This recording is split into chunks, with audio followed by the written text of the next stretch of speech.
सर्वज्ञं सर्वजन्तु हितदक्षं करणानुयोगदीपं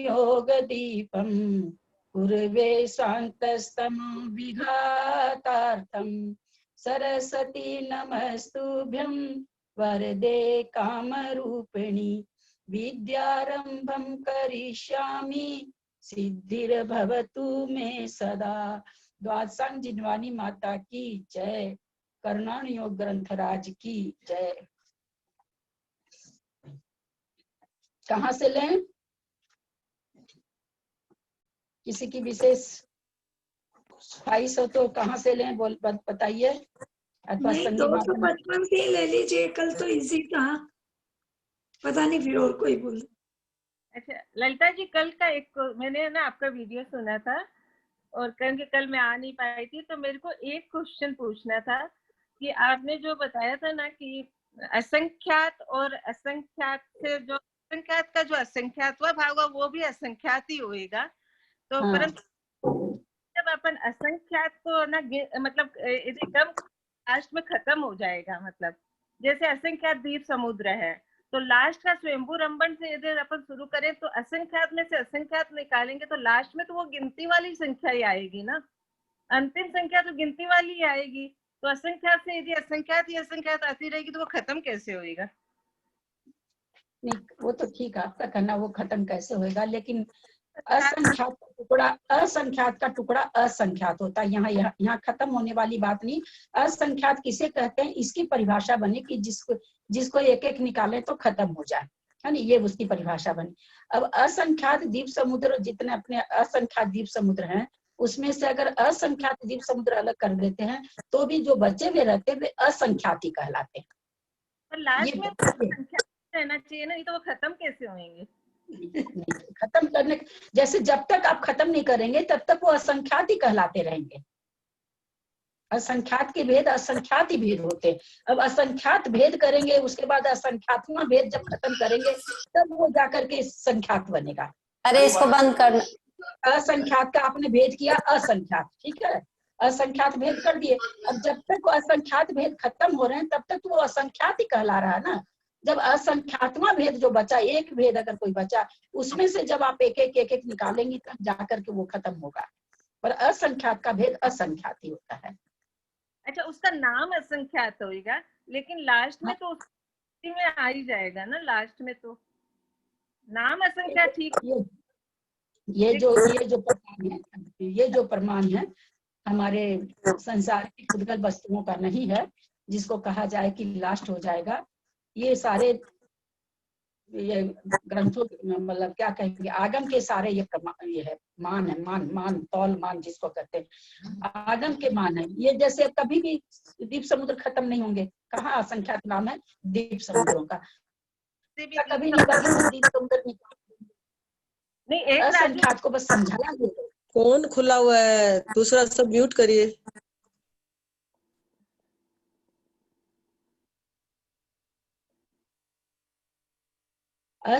तो ये कोई हमारे आपके घर में कोई चीज रखी है उसका भेद नहीं है, है ना। आवाज ये नहीं सारे आ रही।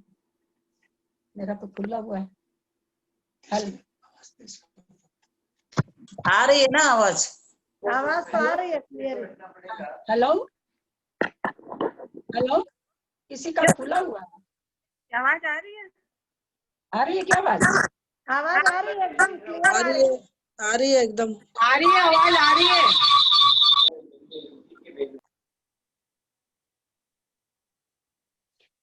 असंख्यात जो असंख्यात आपने प्रश्न किया ये आपने ठीक किया, लेकिन ये कब आप इसको कहेंगे कि असंख्यात निकालते जाएंगे तो एक दिन तो खत्म हो, मतलब एक बचेगा तब तो वो संख्यात बचेगा, ये आपका प्रश्न है। तो ये जो जहाँ पर ये संख्यात वगैरह यूज किया जाता है वहां पर ऐसी चीजें नहीं ना है जो खत्म होती जाती है। वो असंख्यात का भेद असंख्यात है बस। वहां पर ऐसा बन ही नहीं रहा कि वो चीज एक करके खत्म हो सकती है।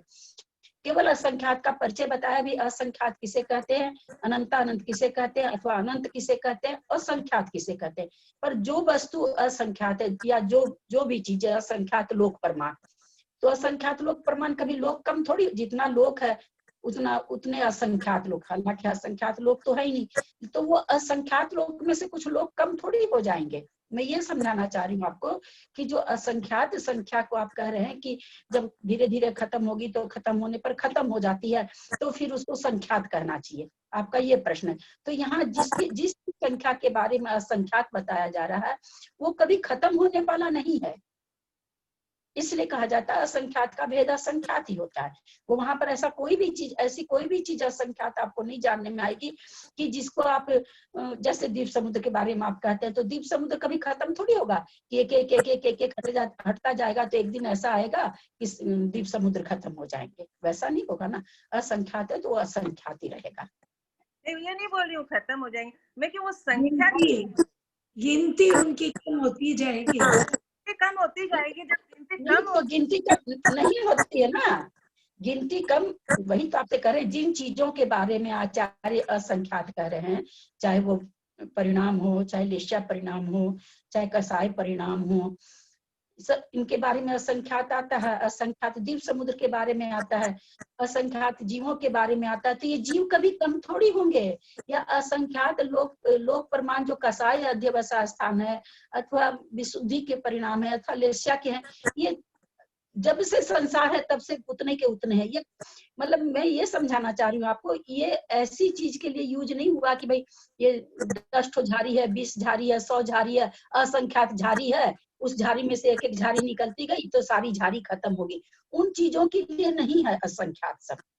ये अनादि निधन वस्तुओं के लिए है कि जो वस्तु अनंत है अथवा जो परिणाम जो भी कह दीजिए, जीव जो अनंत है वो अनंत है, जो समान जैसा है वो असंख्यात है तो असंख्यात है। वो कभी खत्म होगा तब ना ये सवाल उठेगा कि भाई बाद में तो संख्यात बचनी चाहिए। हम ये समझाना चाह रहे हैं आपको, ये केवल परिभाषा समझाई गई कि एक एक जिसमें से निकालने से खत्म हो जाए, जबकि असंख्यात वस्तु कोई ऐसी नहीं है अपने संसार में, तीनों काल में न ऐसी थी न रहेगी, उसमें से एक एक निकाले, एक एक जीव समुद्र हटाते जाएं तो बाद में कम बच जाएंगे, ऐसा नहीं। अनादि से वैसे के वैसे हैं और अनंत काल तक वैसे ही रहेंगे। तो इसलिए कह दिया गया असंख्यात का भेद असंख्यात होता, उसका करा नहीं जाएगा ना, वो चीज मिट नहीं रही है। लेकिन एक भाई किसको आखिर में हम असंख्यात किसको कहें, तो एक आचार्य ने परिभाषा बताई भी, अनंत तो खत्म नहीं होता है, असंख्यात वो है कि अगर इसमें से एक एक चीज, कोई चीज ऐसी हो जो असंख्यात हो तो उसमें से अगर हम एक एक निकाले तो वो खत्म हो सकती है, पर वैसी वस्तु है नहीं कोई भी। नहीं, मेरा तो वो प्रश्न प्रश्न खड़ा नहीं हो सकता। मेरा प्रश्न अभी भी वही पे ही है। मैं ये बोल रही हूँ जैसे अपन लोग संख्यात बोले तो संख्यात एक के बाद एक एक के बाद एक एक करते हुए उसकी संख्या है, मतलब अपने पास में उसका वर्ड है कि भैया ये 50,000 है, लेकिन असंख्यात का ये 50,000 के बाद वर्ड नहीं है। लेकिन समझ लीजिए वो 2 लाख वर्ड है, तो अपन जब 1 लाख रुपए 1 लाख को गिन लिए तो बाकी की जो संख्या होगी वो संख्यात ही रहेगी ना। हाँ, अब देखिए आपका प्रश्न का उत्तर दें। 100 हुआ ना, लेकिन 100 को हम कितनी तरह से बोल पाते हैं, 1000 100, 1 लाख सैकड़ा ना।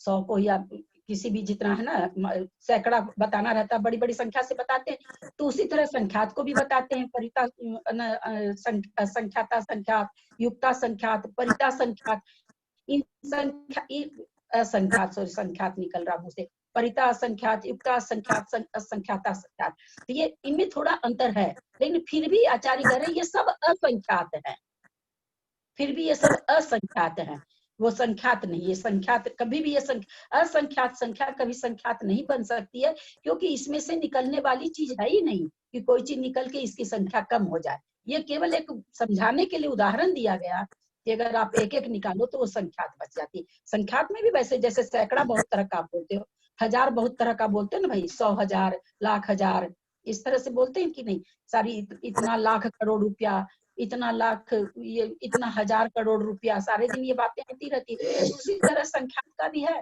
इतना असंख्यात, इतना असंख्यात, इतना असंख्यात, लेकिन है वो असंख्यात।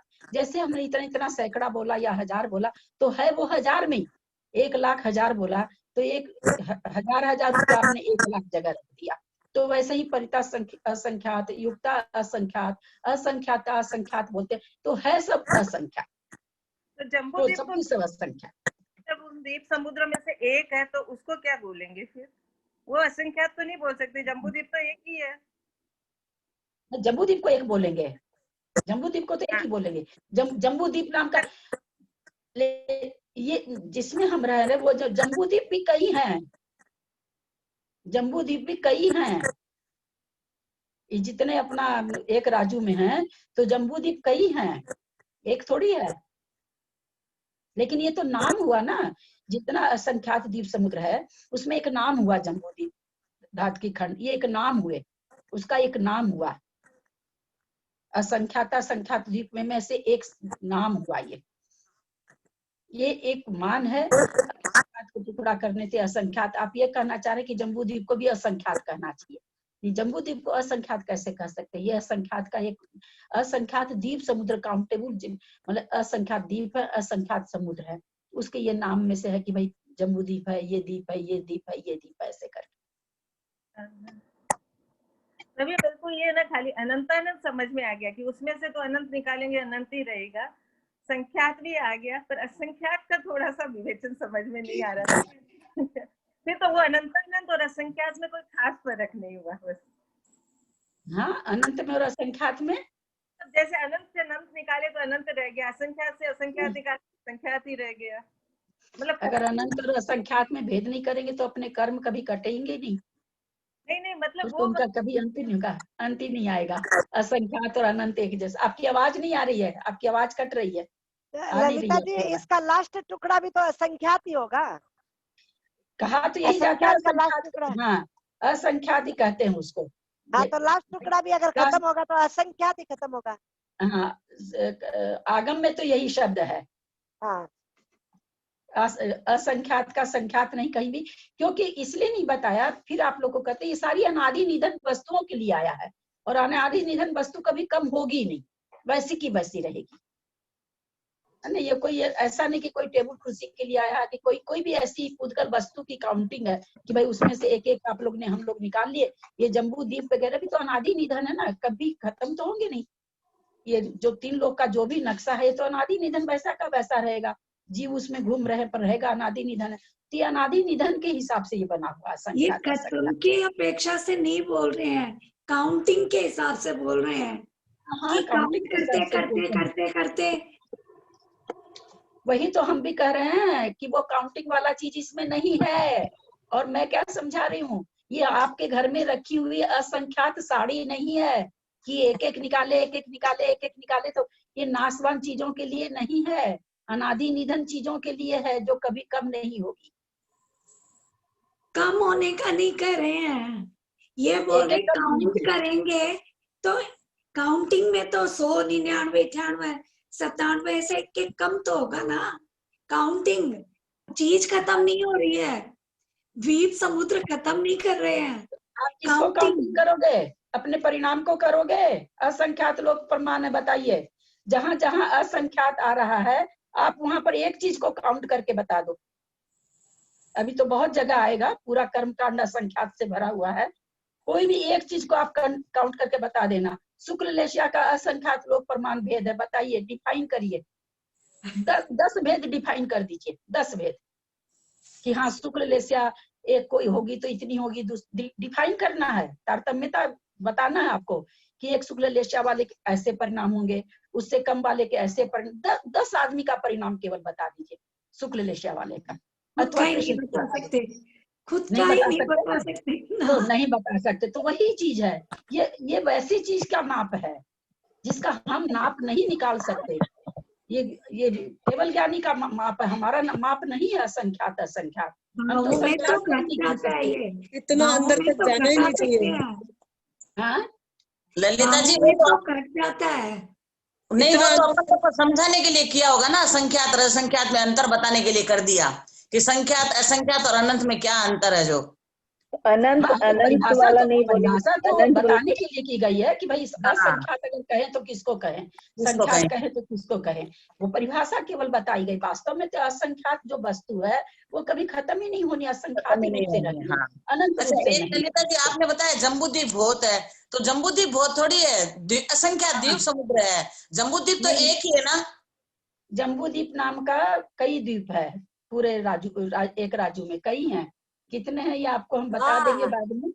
कई हैं, एक नहीं है, कई हैं। सही अच्छा, है।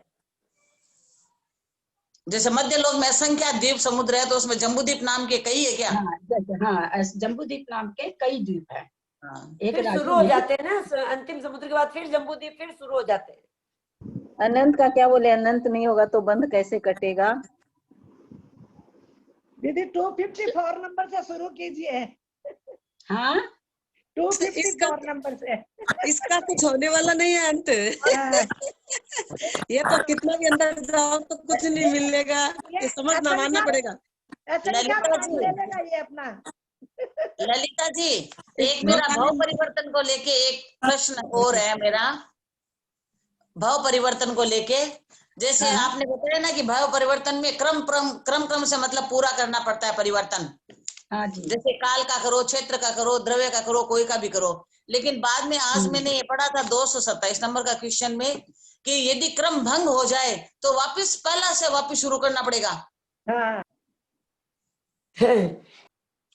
जैसे उत्सर्पणी का प्रथम समय में पहली बार उत्पन्न हुआ, फिर दूसरी बार दूसरे समय में हुआ, और यदि तीसरी बार 7वें समय में हो गया तो फिर पहला समय से उसको करना पड़ेगा। कहाँ पढ़ा आपने? मैंने 227 नंबर क्वेश्चन में पढ़ा है। इसी में? हाँ, इसी में 227 नंबर में लास्ट की 2 एक लाइन है। ये आपने पूरा पढ़ा भी था, ये 2 लाइन आपने नहीं पढ़ी थी उस दिन। अच्छा ठीक है, सभी मैं देखती हूँ। हाँ मैं देखती हूँ, अभी पढ़ती हूँ मैं। जो तो क्रम पुनः जगह वापस 1 नंबर से करना पड़ेगा, एक समय से। वही क्रम एक एक स्थान। 1 मिनट में इसको पूरा पढ़ रही हूँ, सबके सामने पढ़ रही हूँ। हाँ। भाव परिवर्तन किसमें? भाव परावर्तन में। भाव परिवर्तन किसे कहते हैं? भाव भाव परावर्तन में श्रेणी के असंख्यात में भाग प्रमाण में लास्ट की 2 लाइन।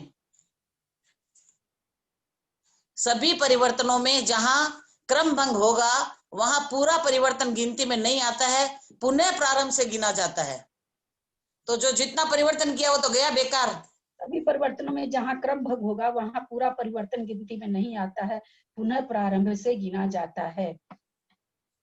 सभी तब तो जितना किया वो बेकार गया। हाँ 1 मिनट, इसको कुछ समझने में गलती हो रही है क्या?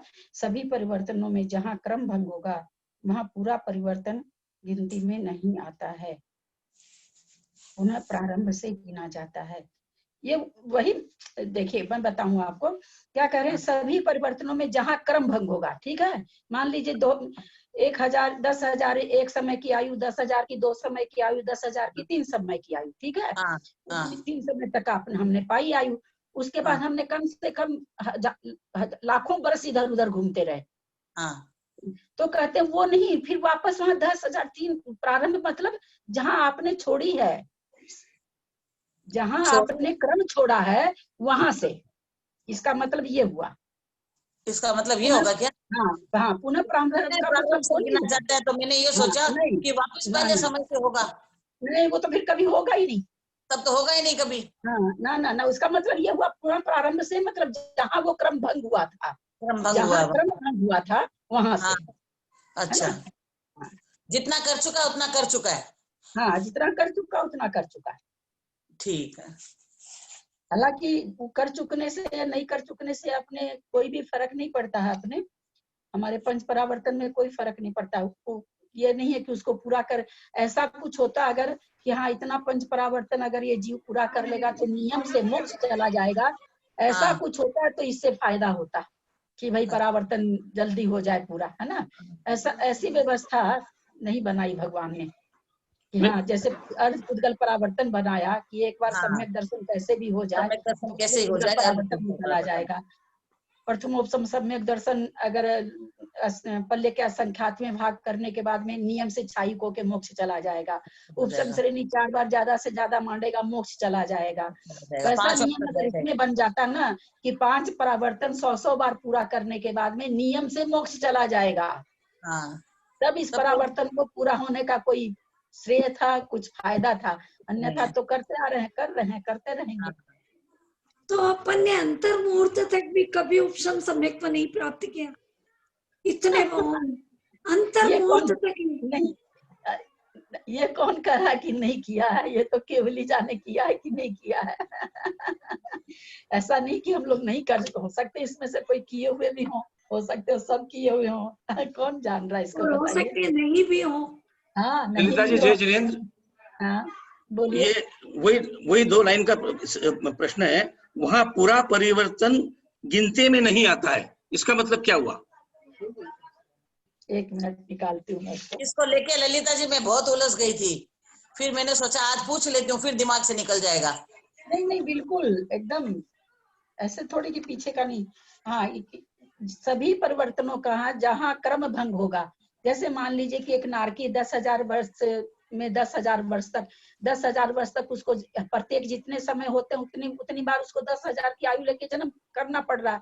हाँ। मान लीजिए वो 10,000 वर्ष की में जितने समय होते हैं उसमें 2-4 समय बाकी रह गया और वो कहीं और जन्म ले लिया। पहली बात तो जन्म ले ही नहीं सकता है, कोई भी नारकी नरक से निकल कर नरक में नहीं जाता है, तो वो तो संभव ही नहीं। लेकिन चलिए अपने मानते हैं समझने के लिए, एग्जाम्पल 10,000 वर्ष के 2-4 समय बचे थे, अब वो चला गया। तो आचार्य यहाँ पर कह रहे हैं सभी परिवर्तनों में, कोई भी 5 परिवर्तन में कह रहे हैं, हम हमेशा आप लोग को ये बोले हैं कि परावर्तन में एक चीज ध्यान रखने की, क्रम से।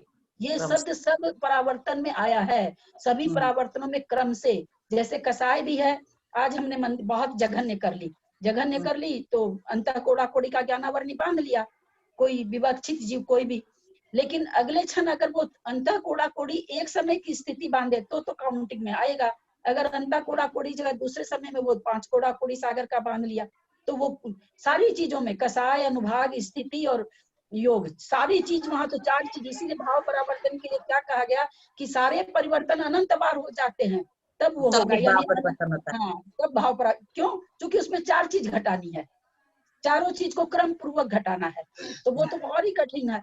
तो यहाँ पर क्रम बहुत ध्यान रखना। यहाँ क्या करें, सभी परिवर्तनों में जहाँ क्रम भंग होगा, जहां पर भी क्रम भंग होगा वहां पूरा परिवर्तन गिनती में नहीं आता है। मतलब क्रम भंग होने के बाद में किसी ने पूरा परिवर्तन किया, क्या कहने पूरा परिवर्तन, उसके बाद मान लीजिए पूरा 7वें नरक तक चला गया, एकदम पूरा कर लिया नरक का परावर्तन पूरा, लेकिन कहते हैं कि पूरा का पूरा उसका गिनती में नहीं आएगा, सब बेकार होगा। वापस जब वो उसी क्रम पर आएगा तभी गिनती होगा, ये कहना चाह रहे। मान लीजिए कोई जरूरी नहीं ना है एक परावर्तन, किसी भी परावर्तन को आप एक जगह करके दूसरे समय वाला करना चाह रहे हैं। और जैसे अपने लोग को काल में, ये काल से हम बहुत अच्छा तरह से समझ सकते हैं। उस सर्पणी काल के पहले समय में जन्म लिए, मरे तो किसी समय में, अब दूसरे समय में जन्म लेने के लिए तो हमको उस सर्पणी का 10 कोड़ा कोड़ी सागर और 10 कोड़ा कोड़ी इसका सर्पणी का 20 कोड़ा कोड़ी घूमने के बाद। लेकिन आप घूमने के बाद वहां खड़े थोड़ी हैं जन्म लेने के लिए, नहीं खड़े हैं ना, कहीं भी हो सकते हैं ना, वो समय तो चला गया। अब मान लीजिए 2-3 समय में आप जन्म ले लिया, उसके बाद आप हजारों लाखों बरस घूमते रहे, कहीं कहीं भी घूमते रहे, काल तो कोई ना कोई होगा ही ना, सर्पणी का भी होगा, सर्पणी कोई ना कोई काल में तो जीव रहेगा ही। ऐसा तो नहीं कि काल नहीं रहेगा, काल रहेगा, सब कुछ होगा। तो यहाँ पर वही करें कि इतना करने के बाद में भी परिवर्तन पूरा नहीं होगा।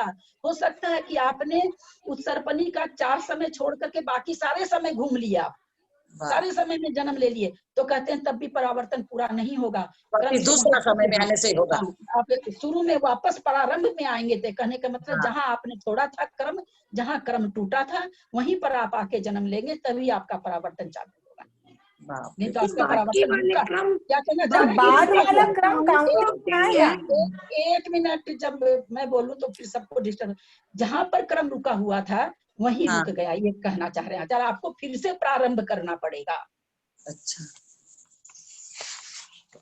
नहीं तो जो बाकी क्रम हुआ उसका कि 10वें समय 20वें समय, तो वो काउंट तो होता ही है, वो वहां जाके फिर नहीं होगा, नहीं आ जाता क्या? नहीं होगा क्रम से नहीं हुआ तो वो बेकार गया। वो तो 5 परावर्तन में आप लोग को बता चुके हैं, बिल्कुल नहीं होगा। हम यहाँ पर आपसे एक कह रहे हैं, हम तो कह रहे लाखों बरस घूम के आ गए, लाखों हजारों करोड़ों बरस घूम के, अनादिकाल से हैं हम लोग। कोई समय का कोई सीमा थोड़ी है कि कोई हम लोग के पास में कोई समय की बंदिश है कि हम लोग इतने वर्षों से संसार में है, ऐसा नहीं ना है। अनादिकाल कब, कौन सा अनादिकाल, कब काल, कैसा काल, कुछ भी तो नहीं समझ में आता है। तो कितना भी घूम आए, भले करोड़ों बरस घूम करके आ गए, लेकिन आपको क्रम अगर परिवार परावर्तन पूरा कब होता है तो कहते हैं फिर प्रारंभ में आपको आना पड़ेगा, वहां से आप वापस आपको शुरू करना पड़ेगा। तो इसका मतलब वो नहीं है जो क्रम पूर्वक, फिर तो कभी होगा ही नहीं ना, होगा ही नहीं। हाँ, कभी होगा ही, कभी नहीं होगा, कोई परावर्तन नहीं होगा। इसलिए वो ये कहना चाह रहे हैं। पर ये पता कैसे चलता है कि यहाँ से क्रम परावर्तन शुरू हो गया? आपको पता करके करना क्या है, केवलीगढ़ में ये हो रहा है। केवलीगढ़ में है। यहाँ तो नहीं, केवली इसीलिए ये करके नहीं समझता ललिता जी, वो लिखा है ना कि वहाँ पूरा परिवर्तन गिनती में नहीं आता है, तब मैं थोड़ा कंफ्यूज हो गई थी। केवली को भी कुछ नहीं लेना है अपना परावर्तन से, उनको क्या लेना है, कोई नहीं, फालतू नहीं बैठे हैं कि हम लोग का परावर्तन बैठे बैठे देख रहे हैं कि किसका पूरा हो रहा है किसका नहीं हो रहा है, बस चल रहा है अपने आप चल रहा है इसका। अच्छा, ये पूरा होने से होगा क्या? वापिस वही भी तो तो शुरू ही करेगा वो और परावर्तन। तो यहाँ पर इसीलिए तो कहा जा रहा है ना, हर परावर्तन के बाद में हमने कहा ना कि परावर्तन पूरा होना कोई यहाँ तारीफ बड़ी वाली बात बात थोड़ी नहीं हो रही है। यहाँ ये कहना चाह रहे हैं आचार्य कि तू इतना कठिन वाला सोच, तू कितना जन्म मरण कर रहा है, कितना रुल रहा है तू संसार में। आचार्य ये बताना चाह रहे हैं, आचार्य ये नहीं कर रहे हैं तुमने परावर्तन, हाँ तुमने परावर्तन पूरा कर लिए, तुम तो भव्य जीव हो, ये नहीं कहा आचार्य ने, एक बार भी नहीं कहा। और न एक बार ऐसा कहा कि तुम 100 परावर्तन कर लेगा तो तुम मोक्ष चला जाएगा, कुछ भी नहीं बताया। और उसको तो साथी अतिशय में क्या कहेंगे, मिथ्या में रचना पचना हो गया, और उसका तो निरतिशय मिथ्या दृष्टि है जो परावर्तन करता ही रहेगा। तो वही तो सवाल अभी मैं भी उठाई कि सब चीज में आचार्य ने बताया ऐसे हो जाएगा तो मोक्ष हो जाएगा, ऐसे हो जाएगा, इसका भी बता देते। ये परावर्तन से पहले तो अपन को सम्यक दर्शन हो जाएगा। वही हुआ कि प्रथमोपशम और द्वितीयोपशम करो, उसी में फायदा है बस। हाँ, परावर्तन किस लिए करेंगे? द्वितीयोपशम प्रथम द्वितीयोपशम तो खैर मतलब बाद की चीज है, तो हाँ मतलब उसी में फायदा है। प्रथमोपशम कर लो तो कुछ कल्याण हो, तो वो भी तो हाँ, वो भी होता है, कल्याण, उसी तो से कल्याण है। वो भी बुद्धि पूर्वक नहीं होता है, वो भी सही बात है बिल्कुल। ठीक है ललिता जी, तो फिर ये अर्धपुद्गल परावर्तन जो होता है इसमें फिर क्या होता है? इसमें भी वैसे ही क्रम चलते हैं? नहीं, इसमें क्रम नहीं चलता है, इसमें 4 परावर्तन तो खत्म हो जाते हैं, और जो द्रव्य रहता है द्रव्य परावर्तन वो केवल आधा रह जाता है। क्या मतलब हुआ कि जो द्रव्य परावर्तन है वो क्रम से करेगा, वो क्रम से करते करते अगर पूरा हो जाएगा तो ठीक है, तो पूरा हो जाएगा तो चला जाएगा, मोक्ष चला जाएगा, उसमें केवल क्रम लगेगा, बाकी परावर्तनों में क्रम नहीं लगेगा। वो द्रव्य कर्म परावर्तन करते हुए, द्रव्य कर्म मतलब 2 तरह का है ना, नो कर्म परावर्तन और द्रव्य कर्म परावर्तन। द्रव्य कर्म परावर्तन 8 कर्मों के लिए कहा गया है, उसको पूरा करते करते और फिर ये मोक्ष जाता है, 4.5 परावर्तन उसका खत्म हो जाता है। खत्म होने का मतलब ये नहीं है वो द्रव्य कर्म परावर्तन करते हुए किसी न किसी काल में भी रहेगा, ऐसा थोड़ी कि द्रव्य कर्म परावर्तन कर रहा तो वो जीव ही हट गया, किसी न किसी पर्याय में भाव में भी रहेगा, किसी न किसी भाव में भी रहेगा, हर समय भाव चलता ही रहता, किसी न किसी क्षेत्र में ही जन्मेगा, लेकिन वो सब अब उनको क्रम पूर्वक करने की जरूरत नहीं रह जाती। 4.5 परावर्तन केवल द्रव्य कर्म परावर्तन वो क्रम से पूरा करता है, और वो कोई जरूरी नहीं कि करे ही, मोक्ष तो वो 1-2 भाव में चला जाए, लेकिन अगर ज्यादा से ज्यादा वो उसको पूरा करेगा उसके बाद वो नियम से मोक्ष चला जाएगा। वो ऐसा नहीं कि फिर घूम करके आके फिर द्रव्य कर्म परावर्तन करेगा, फिर करेगा, ऐसा नहीं है। ललिता जी, आचार्य का ये बताने का मतलब परावर्तन यही है, मेरे को जो लग रहा है कि यही होना चाहिए ना कि भाई जिससे हम सचेत हो कि अगर हम सम्यक दर्शन प्राप्त कर लिए तो इतने भोगे नहीं भोगने पड़ेंगे, ये जो घूम रहे हैं जो घूमे जा रहे हैं तो जो बता रहे हैं कि इतना परावर्तन अपन को, इतना अपन घूम के आ रहे हैं, अर्धपुद्गल में भी इतना घूमना पड़ेगा कि जिससे हम सचेत हो जाएंगे। हाँ, उसी के लिए बता रहे हैं, और इतना भयावह स्थिति बता रहे हैं कि तुम भाई त्रियंज में जब जन्म रहे हैं तो एक इंद्री में भी तो जन्म रहे, त्रियंज भी एक इंद्री की गति है, कैसी बहुत सारी चीजें तो हम आंख से देख रहे हैं। कुत्ता बिल्ली कैसे रोड पर घूमते रहते हैं, भूख से छटपटाते रहते हैं, कैसे एक टुकड़े के लिए 5 कुत्ते लड़ाई करते रहते हैं, हम लोग आंख से देख रहे हैं। तो वो चीज बता रहे हैं आचार्य की, देखो तुम भी वैसा क्या पता कितनी बार कर चुके हो, और नहीं अगर मोक्ष जाने का बनता है तो पता नहीं कितनी बार वैसे ही लड़ोगे 5-7 कुत्तों के बीच में एक हड्डी के टुकड़े के लिए। उनको देख के आज हम कहते हैं कैसे लड़ते हैं, कैसे हैं। और भी 1-2 स्वाति को संग करी रहे रहत घरी उलझाए, ताको जग प्राणी हंसे अपनो जन्म बिहाय। फीमेल और मीमेल कुत्ते को देख करके लोग हंसते रहते हैं रोड पर, और आचार्य कहते हैं तुमने कितना वैसा तुम्हारे को देख के लोग हंसे हैं, क्या तुम जानते हो? मैंने तो ये सब ऐड ही नहीं किया था उसमें, पहले परावर्तन में ज्यादा नहीं बोली थी मैं। क्या तुम जानते हो कि तुमने कितनी बार किया है? तुमको कौन कौन देख करके हंसा है, जो तुम आज इनको देख के हंस रहे हो? तुम तो अपना सारा जन्म इसी में गंवा रहे हो। इसलिए हम लोग को ये समझने की जरूरत नहीं कि कितना कर लिया और कितना बाकी है। बताने का मतलब यही है कि अब भी सचेत हो जाओ, पता नहीं कितना बाकी है, कितना कर लिया, अभी कुछ पता नहीं है, तो अब भी सचेत हो जाओ। इसका मतलब यही बताने का, कितने भाव परावर्तन में घूम रहे हो, इतनी तकलीफ मानी उठा रहे हो कि जन्म मरण करते ही जा रहे हो। हम कहते आचार्य तो लिख करके बता रहे हैं केवल सावधान करने के लिए।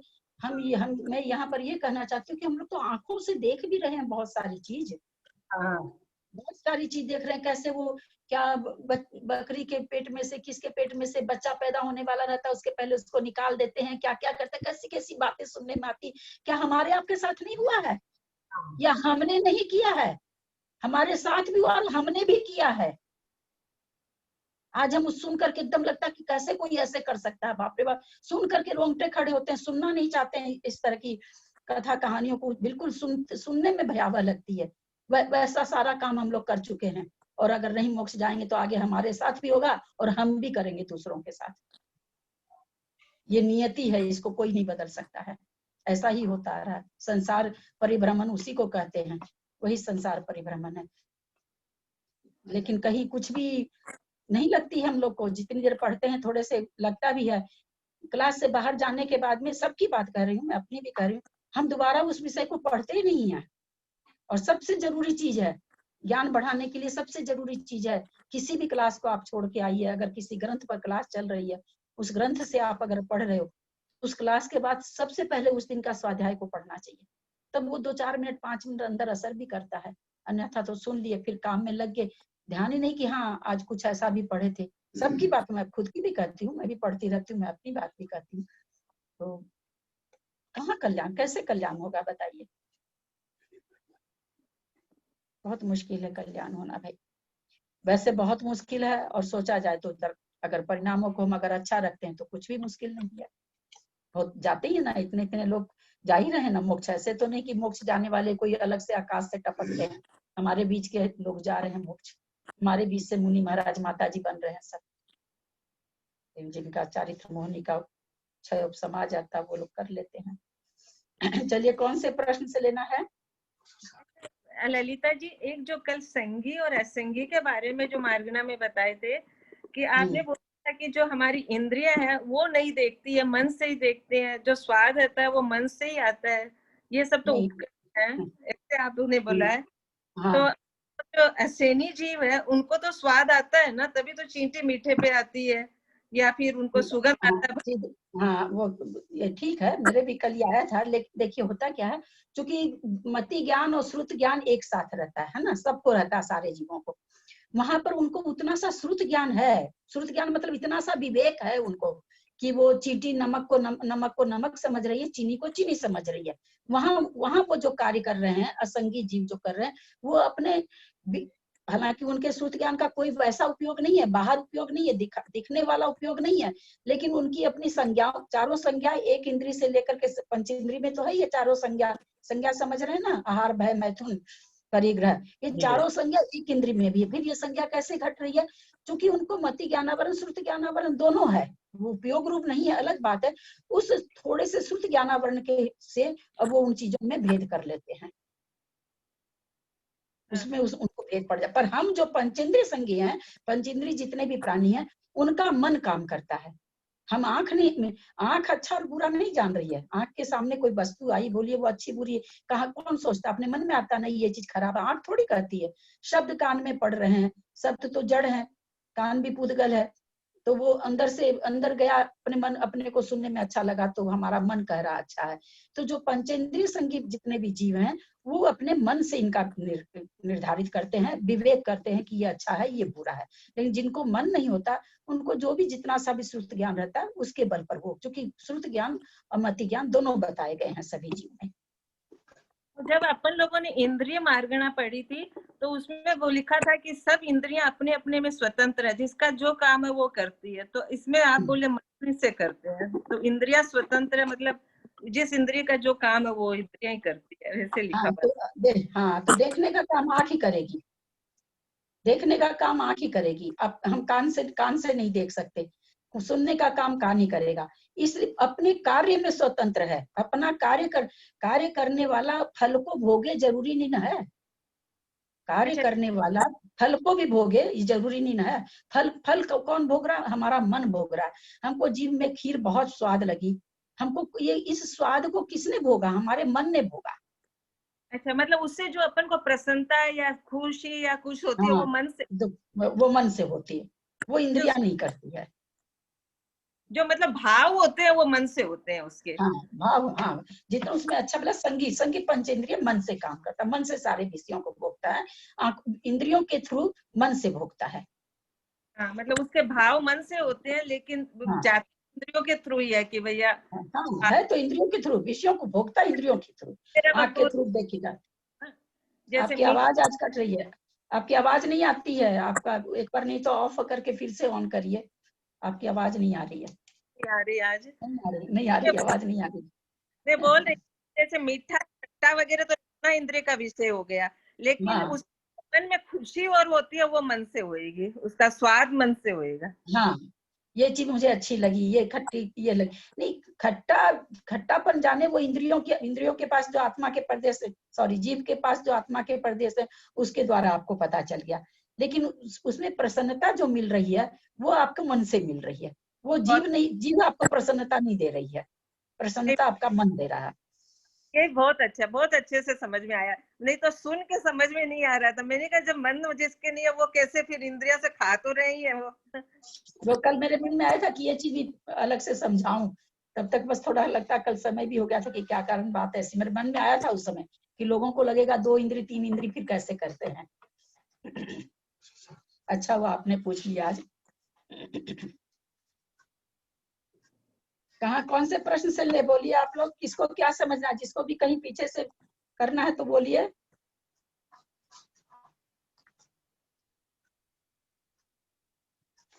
कौन से प्रश्न से लूं? आहारक अनाहारक से ले लीजिए। 257। हाँ 257 अनाहारक किसे कहते हैं? अच्छा चलिए। हाँ ऊपर से ले रहे हैं पहले। आहार मार्गना के कितने भेद हैं? आहारक मार्गना के कितने भेद हैं? आहारक मार्गना के 2 भेद हैं, आहारक और अनाहारक। आहारक किसे कहते हैं? औदारिक आदि 3 शरीर और 6 पर्याप्ति के योग्य उद्गल वर्गना को आहार कहते हैं। उसे जो ग्रहण करता है वह आहारक कहलाता है। हम लोगों ने कल जाना था कि 3 शरीर में औदारिक, वेकीरिक और आहारक शरीर होता है। अनाहारक किसे कहते हैं? जो उपर्युक्त आहार को ग्रहण नहीं करता है उसे अनाहारक कहते हैं। यहाँ एक प्रश्न उठता है कि इसका मतलब ये आहार नहीं ग्रहण करता है लेकिन जो घर में बना हुआ आहार को ग्रहण करता है तो वो क्या आहारक कहलाएगा? लेकिन वो कहाँ से करेगा ग्रहण, क्योंकि शरीर ही नहीं मिला उसको। उस आहार को अगर हम आहार मान भी लें तो उसको शरीर से मिलेगा तभी तो आहार ग्रहण करेगा। जब उसको शरीर और इंद्रियां ही नहीं मिल रही तो आहार कहाँ से ग्रहण करेगा? उस आहार को भी जो हम घर में बनाते हैं भोजन, उसको भी कहाँ से ग्रहण करेगा? इस परिभाषा से ऐसे लगता है ना, जो उपयुक्त आहार को ग्रहण नहीं करता उसे अनाहारक कहते हैं। तो क्या भाई घर के बने हुए आहार को ग्रहण करता उसको आहारक कहेंगे? तो नहीं, उसको नहीं। यहाँ पर औदारिक आदि 3 शरीर 9 कर्म वर्गना की बात है। आहारक अनाहारक अवस्था किन किन गुण स्थानों में होती है? विग्रह गति को प्राप्त होने वाले चारों गति संबंधी जीव, प्रतर और लोक पूर्ण समुद्घात करने वाले संयोग केवली, अयोग केवली और समस्त सिद्ध जीव अनाहारक होते हैं। संयोग केवली समुद्घात करते हैं तो सबसे पहले दंड समुद्घात होता है, उसमें तो औदारिक का योग होता है तो आहारक ही रहते हैं। उसके बाद होता है मिश्र का योग, तो वहां पर भी वो आहारक ही रहते हैं। दंड कपाट में प्रतर में उनके कारमान का योग हो जाता है, लोक पूर्ण में कारमान का योग, फिर लोक पूर्ण से प्रतर में आते हैं तब कारमान का योग, फिर उसके बाद नीचे आते हैं तो मिश्र और औदारिक हो जाता है। तो इस तरह से 3 समय के लिए संयोग केवली अनाहारक होते हैं। अर्थात पहले, दूसरे व चौथे गुण स्थान में समुद्घात की अपेक्षा 13वें में और 14वें गुण स्थान में अनाहारक अवस्था होती है। प्रारंभ से लेकर 13वें गुण स्थान तक आहारक अवस्था होती है। आहारक का उत्कृष्ट काल सूच्यंगुल के असंख्यातवें भाग प्रमाण आहारक का इतने काल पर्यंत जीव ऋजु गति से उत्पन्न होता रहता है। कहाँ से निकला ये सूच्यंगुल का? ये तो बहुत बड़ा प्रमाण निकाल दिए। इतने समय तक आहारक रहता है, कहने का मतलब कोई जीव मरा और वहीं जन्म ले लिया ऋजु गति से। हम लोगों ने जाना है कि ऋजु गति में जीव अनाहारक नहीं होता है, एक समय वाली गति में जीव अनाहारक नहीं होता है। कोई जीव अगर ऋजु गति से जन्मता रहे तो इतने काल तक जन्म सकता है। लगातार कोई ऋजु गति से जन्मे अगर कोई जीव तो कहते हैं कि सूच्यंगुल के असंख्यातवें भाग प्रमाण तक जन्म सकता है। अब ये सूच्यंगुल वगैरह सब अपने अलौकिक गणित के नाप हैं, हम इसको शब्दों से ही जान सकते हैं, इसकी व्याख्या कुछ होती नहीं। आत्मांगुल को सूच्यांगुल, सूच्यांगुल को प्रमाणांगुल, ऐसे ऐसे बस और वो उलझते ही जाओ। बस इसको इतना ही हम कह सकते कि बहुत बड़ा समय है।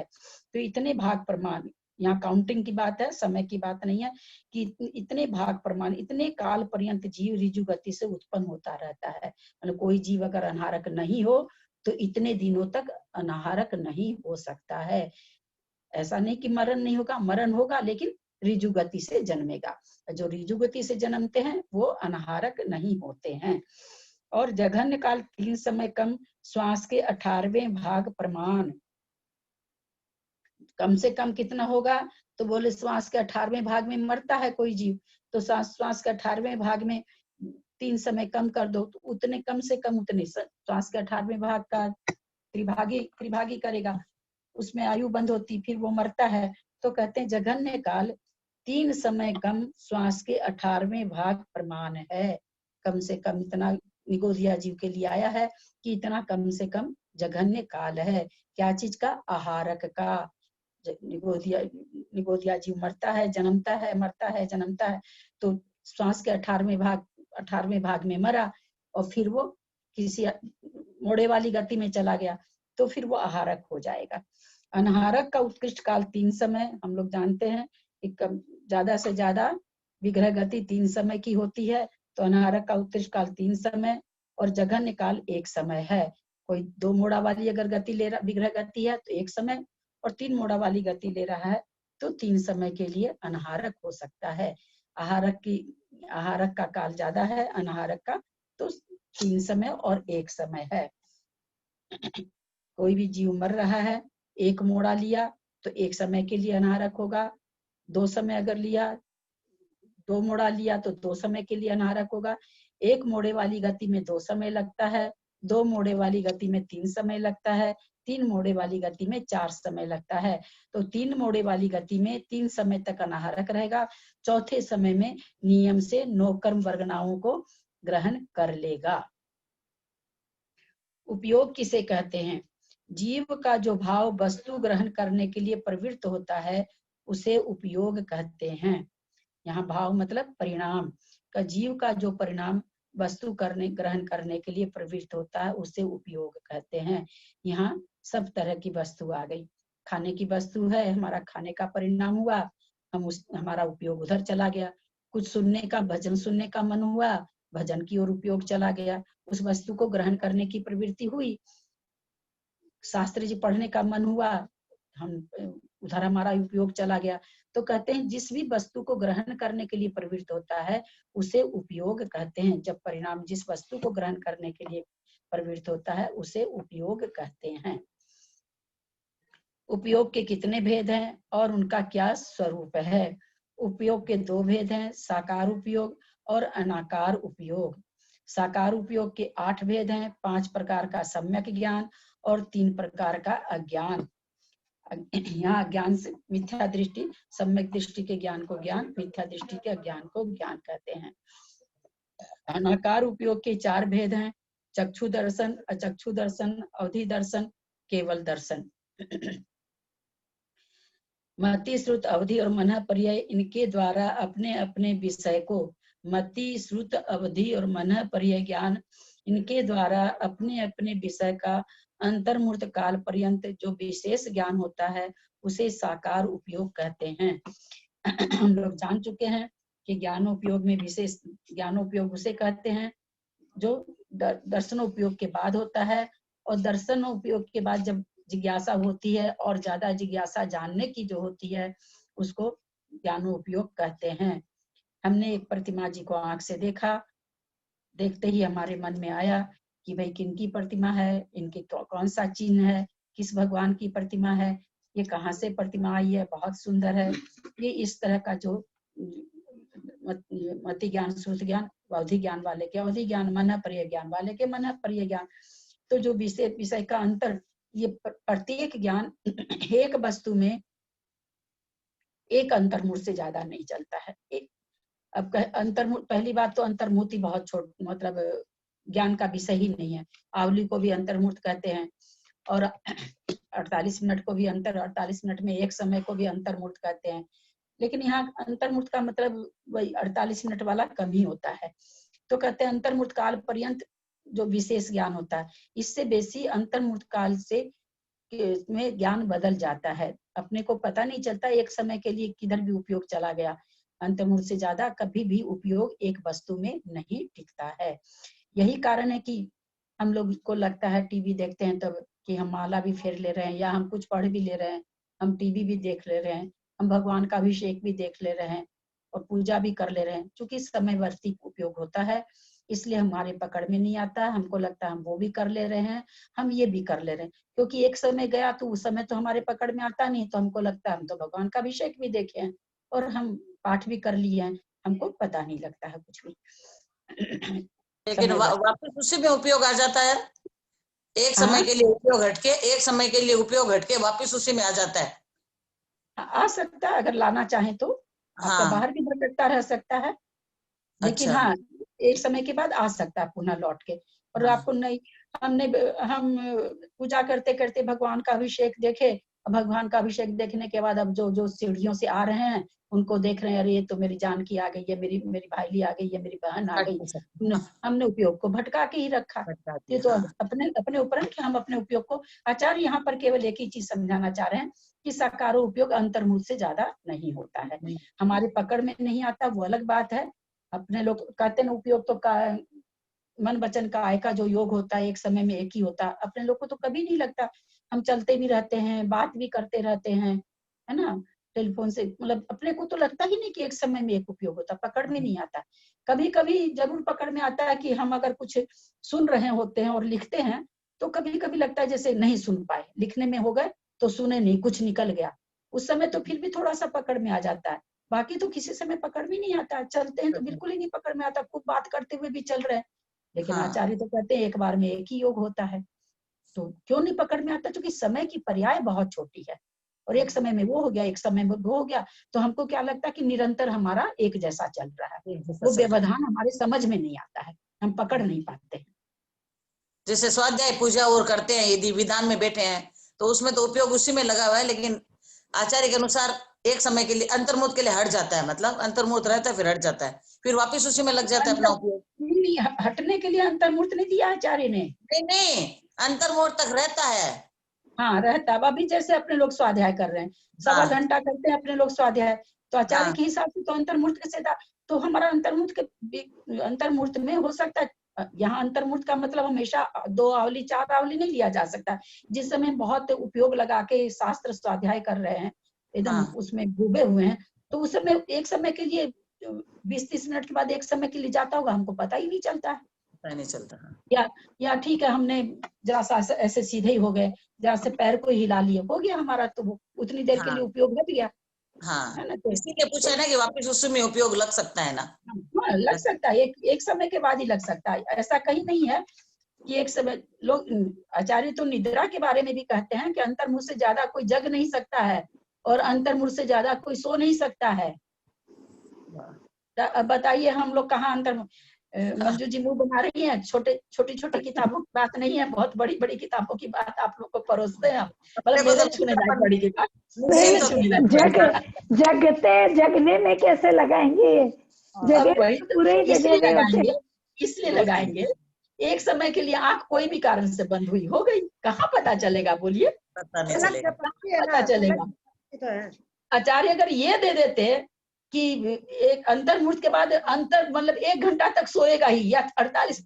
आचार्य ने तो अंतर्मुहूर्त का काल इतना छोटा बता रखा है कि अंतर्मुहूर्त से ज्यादा, उसके बाद ये नहीं दिया गया कि अंतर्मुहूर्त जगेगा ही, अंतर्मुहूर्त सोई। अब बोलिए घोड़ा बेच के लोग सोते हैं 4-4 घंटा तक, 6-6 घंटा तक, करपट भी नहीं बदलते हैं। हाँ, लेकिन आचार्य के हिसाब से तो नहीं घट रही है, तो उसको पता नहीं चला। वो अंतर्मुहूर्त के 40 मिनट के बाद, 48 मिनट के बाद वहां हम आवली को नहीं पकड़ेंगे, वैसी जगह आवली नहीं आएगी।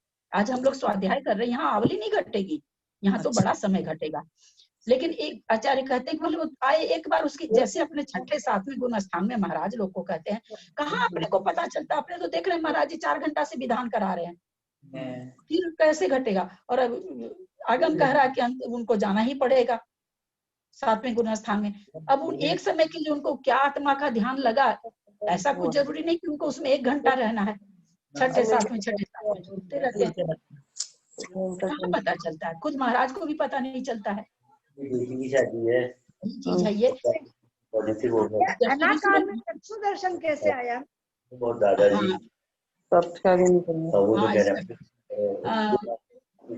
जब शुरू में हमने भी जब ये पढ़ा था कि नींद अंतर्मुहूर्त तक आती, उस समय मेरे को अच्छी नींद आती थी, बाकी बिल्कुल नहीं, रात में 2-3 घंटा तो एकदम आँख खुलती नहीं है लेकिन अब खुलती नहीं है लेकिन बताए हैं तो बताए हैं। और सोचिए ना, देवों को 33 सागर तक उदीरना नहीं है नींद की, नारकी को उदीरना नहीं है, 33 सागर तक उनको नींद ही नहीं आती, वहां है ही नहीं, निद्रा है ही नहीं, निद्रा का उदय है, निद्रा का उदीरना नहीं है देवगति में। ये भी जब हम शुरू पढ़े थे ना, तो हमको बहुत ताज्जुब लगा था।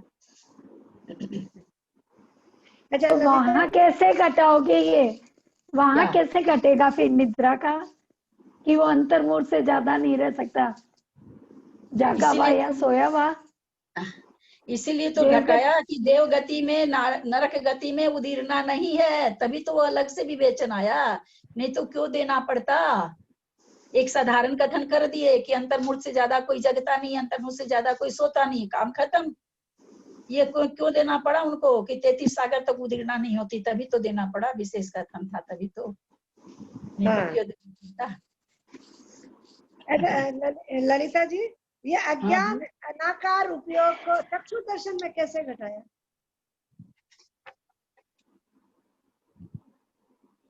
अज्ञान अनाकार।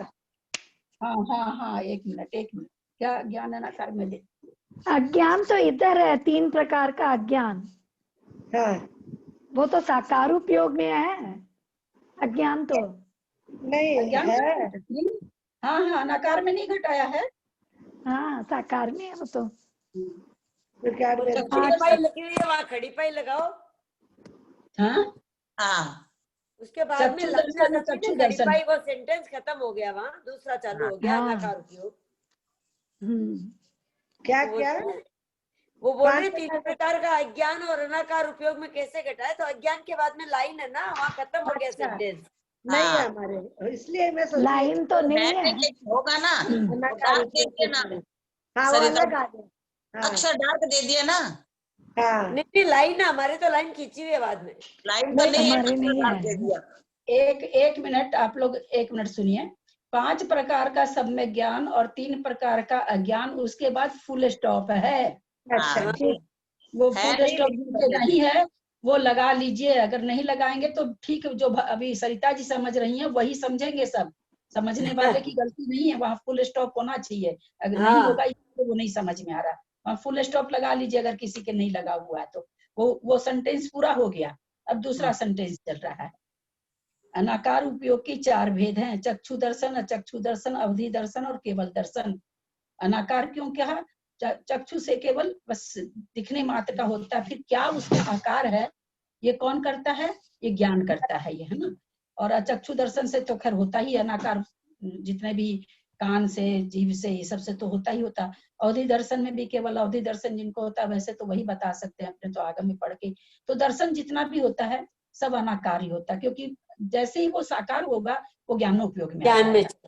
हाँ, इसलिए दर्शन सारा अनाकारी होता है। यही कारण है कि प्रथमोपसम सम्यक दर्शन करने के लिए साकारोपयोगी बनना होगा। साकारोपयोगी को सम्यक दर्शन होता है, प्रथमोपसम सम्यक दर्शन होता है। 1 इंद्री 2 इंद्री को नहीं होता है, 3 इंद्री 4 इंद्री को नहीं होता है, पंचेंद्रिय संगी को होता है, चारों गति में हो सकता है, किसी भी गति में प्रथमोपसम सम्यक दर्शन कर सकते हैं। एक वस्तु के ग्रहण रूप चेतना का यह परिणमन छद्मस्त जीव के अधिक से अधिक, एक वस्तु के, हम धीरे धीरे पढ़ रहे हैं, एक वस्तु के ग्रहण रूप चेतना का यह परिणमन छद्मस्त जीव के अधिक से अधिक अंतर्मुहूर्त काल तक ही रह सकता है। छद्मस्त क्यों दिए भाई? क्योंकि केवल ज्ञान में ऐसा कुछ नहीं है, केवल दर्शन, केवल ज्ञान, युगपत वहां रहता है। इसलिए छद्मस्त जीव 12वें गुण स्थान तक के जीव ऐसे होते हैं जिनको पहले दर्शनोपयोग होता है, फिर ज्ञानोपयोग होता है, पहले अनाकार उपयोग होता है, फिर साकार उपयोग होता है। तो कहते हैं कि इंद्रिय, मन और अवधि के द्वारा अंतर्मुहूर्त काल तक पदार्थों का जो सामान्य रूप से ग्रहण होता है उसको निराकार उपयोग कहते हैं। अब देखिए, अब अंतर्मुहूर्त, यहाँ अगर हम अंतर्मुहूर्त को आवली भी पकड़ेंगे तो बड़ा हो जाएगा। बस एक आवली, चूंकि अंतर्मुहूर्त काल शुरू ही होता है एक आवली एक समय से शुरू हो जाता है, उससे बेसी यहाँ नहीं चलेगा अंतर्मुहूर्त काल। लेकिन अभी जो हम लोग साकारो उपयोग कर रहे हैं, स्वाध्याय कर रहे हैं या कभी भी कर रहे हैं, वहां पर अंतर्मुहूर्त काल बड़ा हो जाएगा। जैसे कहा गया, बहुत सी कर्म प्रकृति, खास करके तीर्थंकर कर्म प्रकृति का, आहारक कर्म प्रकृति का उत्कृष्ट काल भी अंतर्मुहूर्त काल है और जघन्य भी अंतर्मुहूर्त है। तो शिष्य ने शंका की कि ये आप तो अंतर्मुहूर्त काल बताए, तो जरूरत क्या थी दो सेंटेंस देने की, एक ही सेंटेंस दे देते कि भाई अंतर्मुहूर्त काल है जघन्य और उत्कृष्ट। तो आचार्य ने उत्तर दिया, यद्यपि अंतर्मुहूर्त काल है परंतु दोनों अंतर्मुहूर्त में बहुत बड़ा अंतर है। तो उसी तरह से हम लोग भी जहां अंतर्मुहूर्त पढ़ें, अपने विवेक से हमें लगाना चाहिए। सकारो उपयोग में अगर अंतर्मुहूर्त तो लगेगा, बड़ा वाला लगेगा, लेकिन दर्शनोपयोग में एकदम छोटा वाला लगेगा। क्योंकि देखते ही तो हमारे मन में जिज्ञासा आ जाती है। जिसकी धारणा है उसमें तो दर्शन उपयोग की जरूरत ही नहीं है, उसमें तो सीधे ज्ञानोपयोग ही चलता है। एक बात समझ के रखिए कि जो चीज हमारी धारणा में है उसमें अवग्रह या अवाय की जरूरत नहीं होती है। अवग्रह यह की तो जरूरत होती ही नहीं है। किसमें? जिस वस्तु का हमको धारणा है।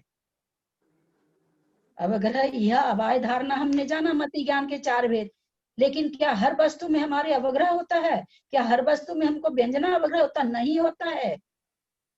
जो वस्तु हमारे धारणा में बैठी है उसमें व्यंजनावग्रह नहीं होगा, अर्थावग्रह नहीं होगा, इहा नहीं होगी, अवाय होगा सीधे। तो उसी तरह से दर्शनोपयोग जो है, तो क्या सारी वस्तु में हमारे पहले दर्शनोपयोग होता है? नहीं, हम जानी हुई वस्तु को हम देखते के साथ ज्ञान, वो अलग है कि पहले हमने दर्शन किया, वहां उपयोग के हिसाब से आप कह सकते कि पहले हमने देखा, लेकिन चूंकि धारणा में बैठी हुई है तो वो तुरंत धारणा में बन जाती है। दर्शन उपयोग वहां केवल उपचार से होता है, वास्तव में वहां पर दर्शन। लेकिन जिस वस्तु को हम नहीं जानते हैं वहां व्यंजनावग्रह भी घट जाता है, अर्थावग्रह भी घटता है और यह वगैरह भी घटती है। जिस वस्तु को हम जानते हैं, मुझे न्याय का सूत्र याद नहीं रहता है, ये न्याय के सूत्र में है ये सब, उस वहां पर धारणा जहाँ रहती है वहां अवग्रह की जरूरत नहीं होती है। ऐसा जैसा ललिता जी, अनाकार मीन्स दर्शनोपयोग हो गया क्या? अनाकार मीन्स दर्शनोपयोग। हाँ, अनाकार मतलब क्योंकि आकार को ग्रहण करते ही ज्ञानोपयोग हो जाएगा। वह यह निराकार उपयोग छद्मस्त जीव के अधिक से अधिक अंतर्मुहूर्त तक होता है। इस अंतर्मुहूर्त पर ही हमने बोलना चालू किया था कि यहाँ पर अंतर्मुहूर्त बहुत छोटा, ऐसा नहीं किसी चीज को हम 40 मिनट तक थोड़ी देखते रहेंगे और वो निराकारी रहेगी। 40 मिनट में तो कितना ज्ञान हो जाएगा, है ना। तो इसलिए वो यहाँ पर एकदम छोटा अंतर्मुहूर्त लेना है और ज्ञानोपयोग में हमें बड़ा अंतर्मुहूर्त लेना है, या साकारो उपयोग में कहिए, जितना भी 8 प्रकार का ज्ञान 8 प्रकार का जो ज्ञान के भेद बताए हैं उसमें। इस मार्गना में कौन सा सम्यक दर्शन होता है? गति मार्गना की अपेक्षा। हाँ, कुछ एक प्रश्न है। हाँ बोलिए। साकार उपयोग, अनाकार उपयोग और निराकार उपयोग आया आगे, और फिर ज्ञानोपयोग, दर्शनोपयोग। तो ये सब साकार उपयोग मतलब ज्ञानोपयोग, अनाकार उपयोग मतलब दर्शनोपयोग, और ये निराकार उपयोग क्या है? निराकार भी उसी को कहेंगे, अनाकार को ही। मतलब अनाकार, निराकार और दर्शनोपयोग तीनों एक ही है। हाँ हाँ, एक ही चीज है। और साकार उपयोग और ज्ञानोपयोग एक ही है। हाँ हाँ बिल्कुल। और किसी की आवाज आ रही थी कुछ? नहीं, मैं भी यही पूछ रही थी कि साकार मतलब आज तक यही सुना था, ज्ञानोपयोग और दर्शनापयोग। ये पहली बार साकार और निराकार ये सब आया। और सुनिए ना मंजू जी, अब इसके बाद अपने लोग मूल ग्रंथ जब ज्ञान कर्मकांड जी पढ़ेंगे ना, तब तो और बहुत कुछ सुनने को मिलेगा। इतनी सी ये किताब में 3 ग्रंथ को कैसे पन्नालाल जी ने समाहित किया, भगवान जाने। ये तीनों किताब इतनी मोटी, तीनों पन्ना थी तो 3-4 भाग है, इतना मोटा मोटा। और ये कर्मकांड जी का इतना मोटा मोटा ग्रंथ है ये सब, और उसको इतनी छोटी सी किताब में कैसे समाहित करें। तो इसी से सोच लीजिए कि अगर उसको पढ़ेंगे तो उसमें कितनी विषय वस्तु होगी। कल है ना हम लोग की रात वाली क्लास में, रात में जो 8:30 से 9:30 होती है, तो कोई उसमें बोली कि प्रणम में सागर जी ने कहा कि मैं जो बताने जा रहा हूँ आज तक किसी ने नहीं सुना होगा, पहली बार सुन रहे होंगे। हम भी ध्यान लगाए, मेरे को भी रहता है थोड़ा सा ज्ञान के लिए। बोला अकर्म करके कुछ बोल रहे थे, भूल गई वो, अकर्म बोल के रह गई। फिर मैंने तुरंत कर्म कांड का खोला और उनको बताया। मैं कि देखिए ये बोल रहे होंगे कि बंध 2 प्रकार का होता है, कर्म बंध और कर्म बंध। बोला हाँ हाँ यही बोल रहे थे। तो हम आप लोग को ये बात इसलिए बताना चाह रहे हैं कि जितना पढ़ेंगे ना, जितना डूबेंगे उतना ही मोती निकाल पाएंगे। जितनी गहराई में जाएंगे उतने हाथ में मोती और गिरे आते जाएंगे। अथाह समुद्र है दीदी। हाँ अथाह समुद्र है ये तो। अथाह समुद्र है। समुद्र का भी पार पा सकते हैं पर जिनवानी का पार नहीं पा सकते हैं। गति मार्गना की अपेक्षा नरक गति में प्रथम पृथ्वी में स्थित नारकियों की अपर्याप्त अवस्था में छायिक और कृत भेदक की अपेक्षा छायोपशमिक और पर्याप्त अवस्था में औपशमिक, छायिक और छायोपशमिक तीनों सम्यक दर्शन होते हैं। क्या कहना गति मार्गना से, क्योंकि क्या मार्गना में घटाएंगे है ना, सारो उपयोग जो 14 मार्गना है सब में घटाएंगे तो सबसे पहले गई इंद्रियसु काय, गई इंद्रिय कायसु, गई इंद्रिय बे कायसु, तो सबसे पहले गति मार्गना है, तो गति मार्गना में घटा रहे हैं, उसमें भी नरक गति में घटा रहे हैं। तो बोले पहले पृथ्वी में जो नारकी हैं उनकी अपर्याप्त अवस्था में छायिक, जैसे राजा श्रेणी अपर्याप्त अवस्था में उनको छायिक ज्ञान था है ना। तो केवल अपर्याप्त अवस्था में कब छायिक ज्ञान पाया जाएगा, जो जीव पहले नरक में जा रहा है। ये सब विवक्षा है ना, वास्तव में कॉपी में नोट करने से ठीक रहती है। सारी विवक्षाएं कॉपी में नोट करने से ठीक रहती है, नहीं तो याद नहीं रहती। विवक्षा सब लिखनी ही पड़ती है, इसका कोई उपाय नहीं है और याद रखने का। एक बार सुनने में तो लगता है याद हो गया, जब लगाने बैठते हैं तो हम लोगों से हमसे भी नहीं लगता है, तो सबकी बात है। तो कह रहे हैं कि नरक गति मार्गना में जब हम चलेंगे खोजने के लिए जीवों को, तो भाई छायिक चूंकि सम्यक इनको यह घटाना उपयोग घटाना, तो बोले छायिक सम्यक दर्शन घटाना इनको, तो बोले सारे तरह के सम्यक दर्शन घटाएंगे।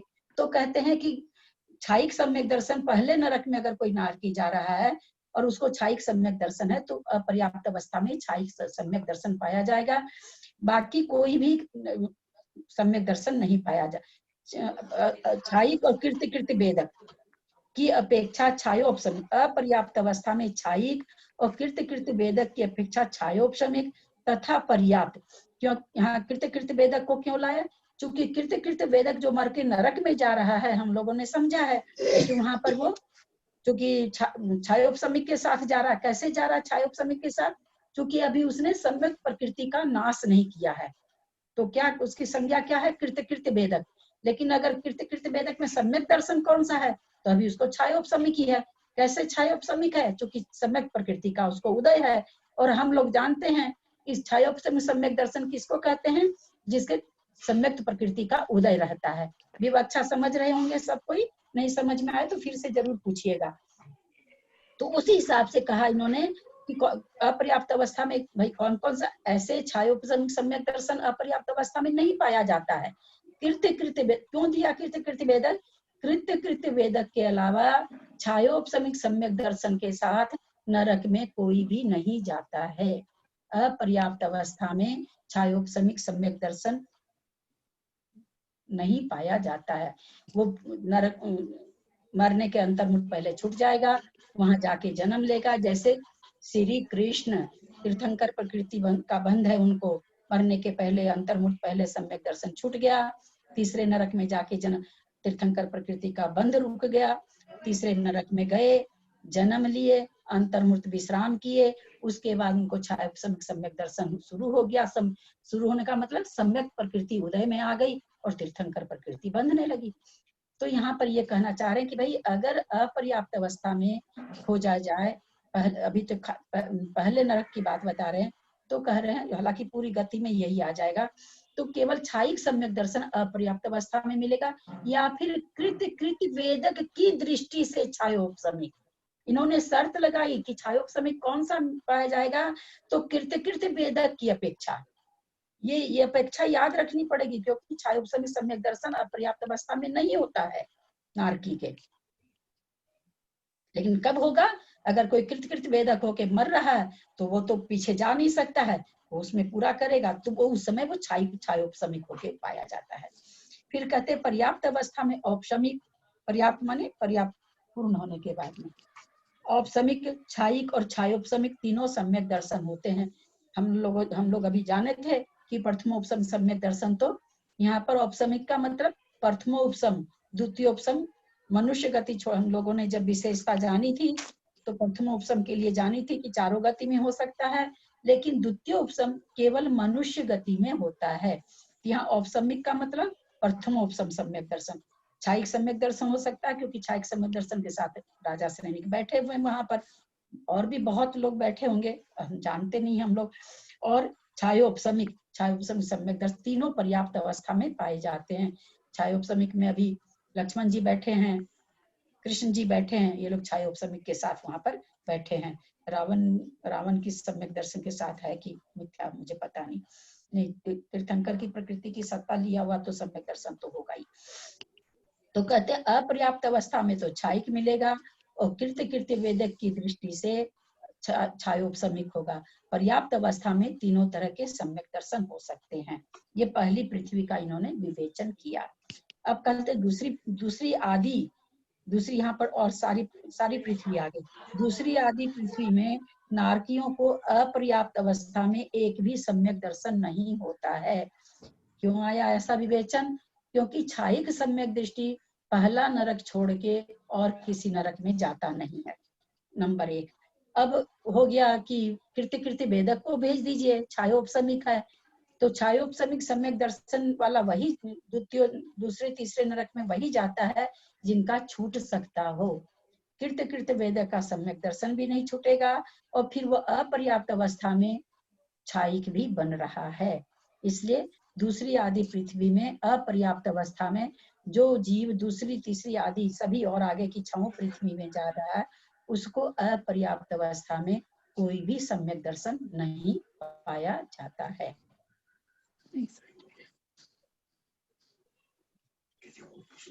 नरक में बताया ना, वापिस बताइएगा, नहीं समझ में आया। हाँ बहुत हार्ड लग रहा है, समझ में नहीं आया। हाँ बहुत समझ हार्ड में लग नहीं रहा आया।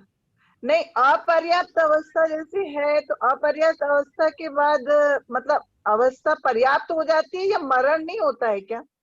नारकी के तो हो ही नहीं सकता है, जो नरक में जन्म अच्छा, लेने जा रहा है। नारकी के, हाँ, नारकी का तो अपर्याप्त अवस्था में मरण ही नहीं है।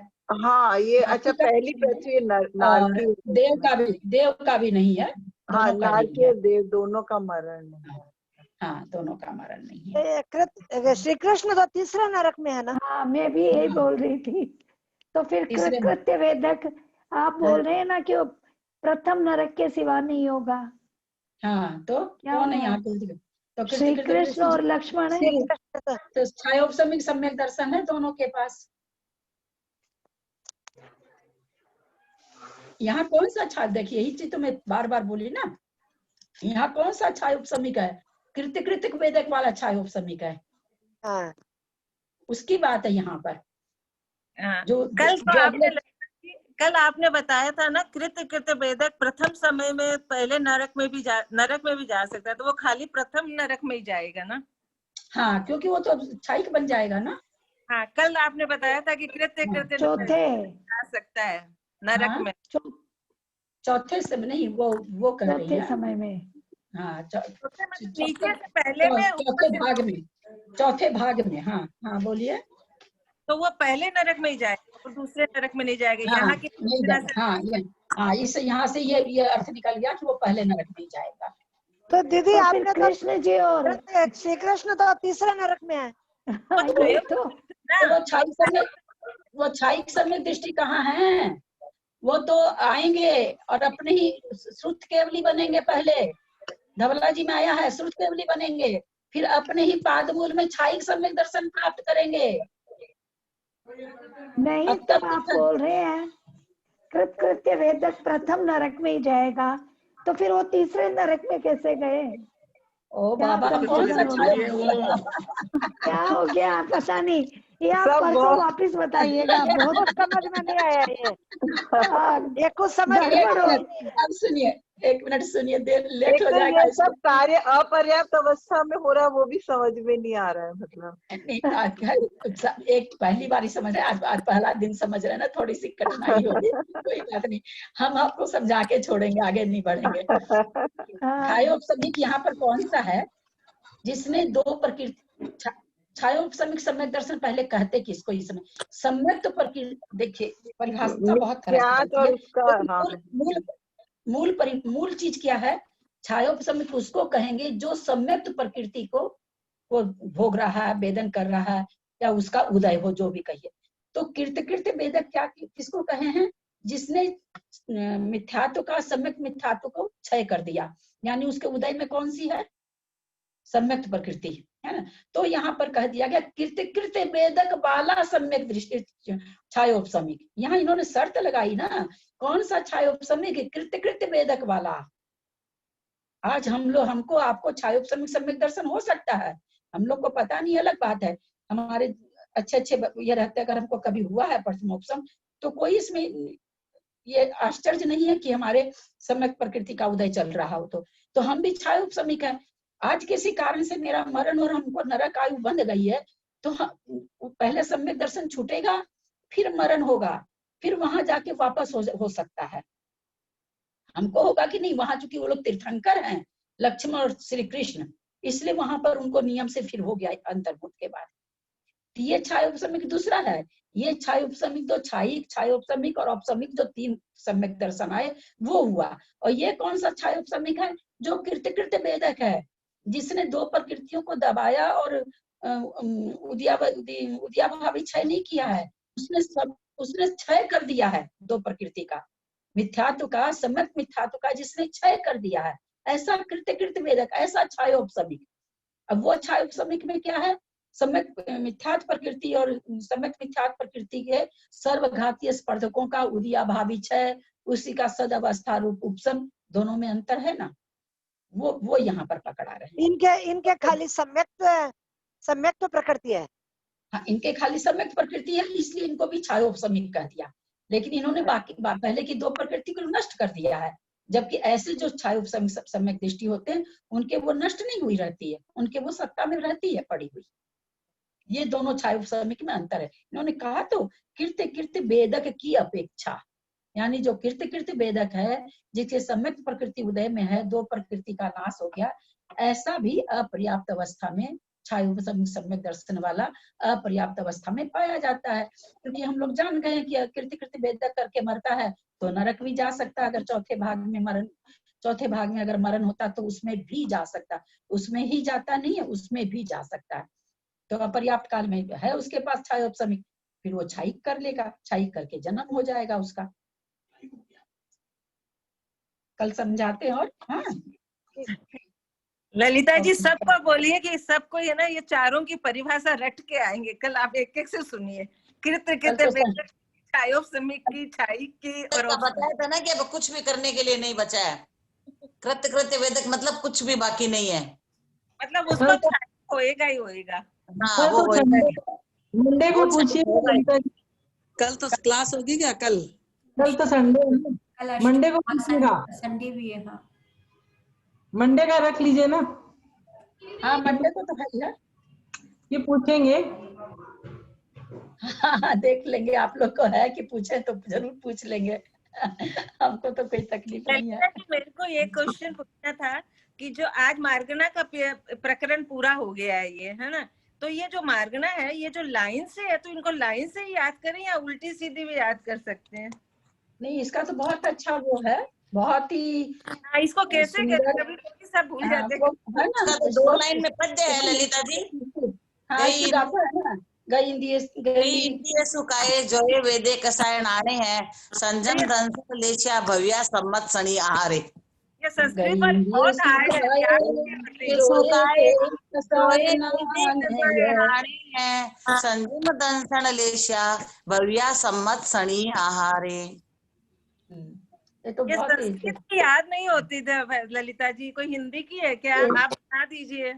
अच्छा ठीक है, बना देंगे, चलिए। 24 ठाणा में है ना ये? 24 ठाणा में, हाँ 24 ठाणा में है। जीव कांड की ये गाथा तो जीव कांड की है, हाँ, लेकिन 24 ठाणा में आया है ये। जीव कांड की पहली गाथा ये है, गाथा जीव कांड की है। आप लेके कहीं भी लिखो ना भाई, उसकी कोई बात थोड़ी है। जीव कांड शुरू इसी गाथा से होता है।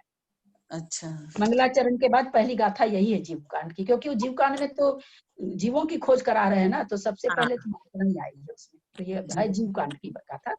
दीदी हम तो आपसे ही जीव कांड, कर्म कांड ये सब मेरे पास यही है। देखिए, जिसके पास जो मिठाई होता है भैया, आपके आने पर वही खिलाएगा। आपकी मिठाई तो बहुत ज्यादा ही मीठी है। मेरे पास यही मिठाई है। तो शुगर की बीमारी हो जाएगी। इतनी मीठी है कि शुगर होने लगी है। शुगर नहीं होता, शुगर कंट्रोल में हो जाएगी।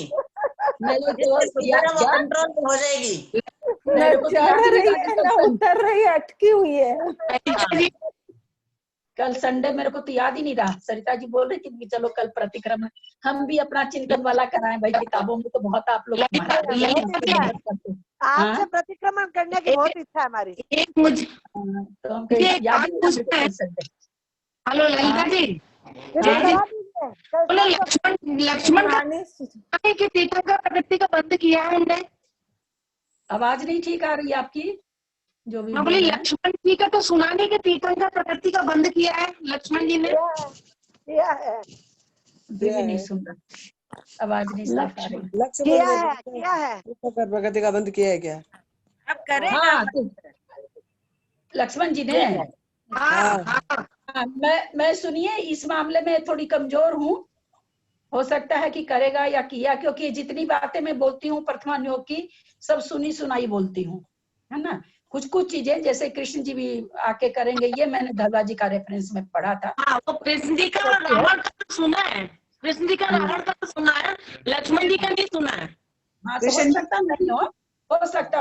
आप जो भी बोल रहे हैं, मुझे नहीं पता कौन बोल रहे हैं, मुझे नहीं। मैं आप लोग को हमेशा कहती हूँ कि प्रथमान योग का कथन हम सुना सुनाया बोलते हैं। अब सामने ये हो सकता सुना भी नहीं, अपने मन से भी बोल दिया हो ऐसा, क्योंकि मैं प्रथमान योग खरा उतारने की कोशिश मत करिएगा। प्रथमान योग में प्लीज हमको खरा उतारने की कोशिश नहीं करिएगा। आप लोग ज्यादा कर रहे हैं उसमें। नहीं, आप तो बहुत ज्यादा ही, आपको पता है, ऐसा कुछ नहीं है।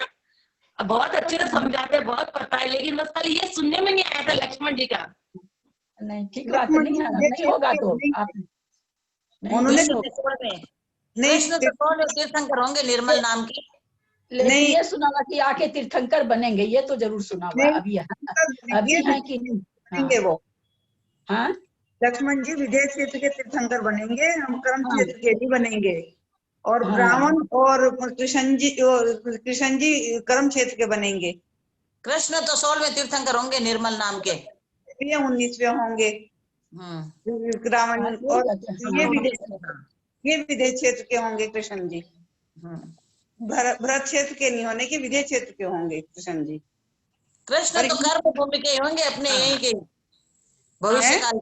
भविष्य काल के 16वें तीर्थंकर होंगे निर्मल नाम के। हमें तो निर्मल नाम के कृष्ण जी होंगे वो तो। हाँ, और रावण क्षेत्र 15वें होंगे। लक्ष्मण का देखे पता करते हैं कल। लक्ष्मण जी विदेह क्षेत्र के होंगे। विदेह क्षेत्र के होंगे लक्ष्मण जी। पर ये नहीं पता उन्होंने तीर्थंकर प्रकृति का बंध कैसे किया। कृष्ण जी का तो पता है, लड्डू बांट के किया था। लड्डू में, हाँ, औषधि मिलाई। दवाई पूछ के महाराज के लिए, आहार के लिए उन्होंने दवाई सभी चौका में पहुंचाई थी उन्होंने। प्रकृति का बंद हुआ था। और कृष्ण और रावण को वहां पे हुआ था कैलाश पर्वत पे, जब वो वीणा बजा रहे थे तब हुआ था इनको तीर्थंकर प्रकृति का बंद। पर लक्ष्मण जी का नहीं पता कैसे बंद हुआ उन्हें तीर्थंकर प्रकृति का। उनको विदेश क्षेत्र में बनेंगे, पर उनका तीर्थंकर प्रकृति का बंद कैसे हुआ उनका नहीं पता है कैसे हुआ। आंटी स्तुति करते। टाइम हो गया 8:11 हो गई। नीरू बोलती नहीं है, चुपचाप रहती है, सुनती रहती है। कल रविवार है ना, इसीलिए चुप है। कंटिन्यूटी में चलता रहता है, ऐसा लगता है बीच में कैसे इंटरप्ट करें। इतनी सीधी है, बोलती नहीं, हम लोग बोलते रहते हैं। चलिए करिए, भाभी बोलोगे नहीं तो चलता ही रहेगा। कल तक ही चलता रहेगा। नहीं नहीं हनी, इतनी ताकत नहीं है बेटा। नहीं, मजाक कर रही थी आंटी। मेरे को तो अभी नींद के लटके आने लग जाएंगे। चलिए करिए किसी परिणाम शुद्धि स्वात्मोपलब्धि शिव सौख्य सिद्धि चिंतामणि चिंतित वसुदाने त्वामंदमानस ममासु देवी। जवानी के ज्ञान से सुजे लोकालोक तो वाणी मस्तक नमो सदा देती। वाणी भारती तो जपो दिन शरणा गए सो पावे